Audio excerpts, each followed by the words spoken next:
15 जून से gold hallmarking अनिवार्य कर दी गई है।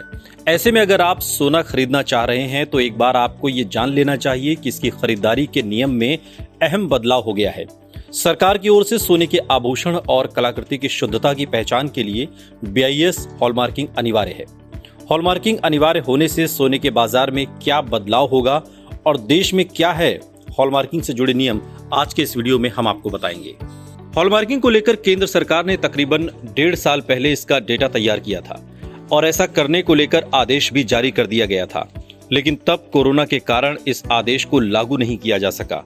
अब नए आदेश में 15 जून से सभी ज्वेलर्स के लिए गोल्ड हॉलमार्किंग अनिवार्य कर दी गई है। सरकार की ओर से जारी निर्देश में कहा गया है कि अब दुकानदार केवल BIS प्रमाणित सोने के गहने ही बेच सकेंगे। गोल्ड हॉलमार्किंग को जरूरी बनाने को लेकर आम लोगों के मन में कई तरह के सवाल उठ रहे हैं। हॉलमार्किंग सोने, चांदी और प्लेटिनम की धातुओं की शुद्धता को प्रमाणित करने का एक जरिया है। ये विश्वसनीयता प्रदान करने का एक माध्यम है। हॉलमार्किंग की प्रक्रिया पूरे देश में मौजूदा हॉलमार्किंग केंद्रों पर की जाती है, जिसकी निगरानी भारतीय मानक ब्यूरो द्वारा होती है। अगर आभूषणों पर हॉलमार्क है तो इसका मतलब है कि उसकी शुद्धता प्रमाणित है। असली हॉलमार्किंग में BIS की मुहर, सोने की कैरेट की जानकारी, केंद्र का लोगो और हॉलमार्किंग कराने वाले की जानकारी सहित कुल 4 मार्किंग होती है। 14, 18 और 22 कैरेट शुद्धता वाले सोने की हॉलमार्किंग की जाएगी। सरकार की ओर से जारी इस नियम को न मानने पर BIS एक्ट 2016 के सेक्शन 29 के तहत 1 साल तक की जेल या फिर 1 लाख रुपए से अधिक का जुर्माना भरना पड़ सकता है। अगर कोई दुकानदार ग्राहक के साथ हॉलमार्किंग के नियमों में धोखाधड़ी करता है तो BIS के नियम के मुताबिक ग्राहकों को वास्तविक रेट में अंतर की दोगुनी राशि देनी होगी।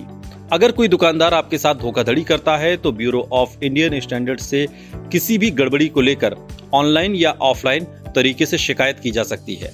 ऑनलाइन शिकायत दर्ज कराने के लिए BIS के मोबाइल ऐप या कंप्लेंट रजिस्ट्रेशन पोर्टल का इस्तेमाल कर सकते हैं। इसके अलावा क्षेत्रीय या नजदीकी ब्रांच के लोक शिकायत अधिकारी के पास भी सभी डिटेल्स के साथ लेकर जाएं और शिकायत आप कर सकते हैं।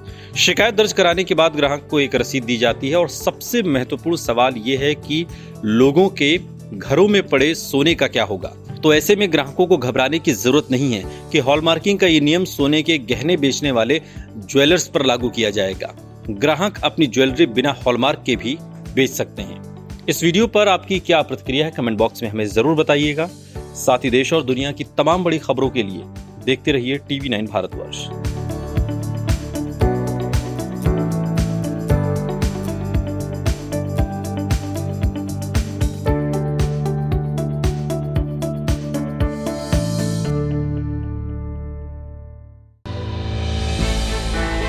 हमने की गलती फिर एक बार, कोरोना ने किया दोबारा प्रहार। मास्क, 2 गज दूरी, करें अपनी सुरक्षा पूरी। कोरोना टीका हम सबको लगाना है, मिलकर साथ समझदारी से कोरोना को हराना है।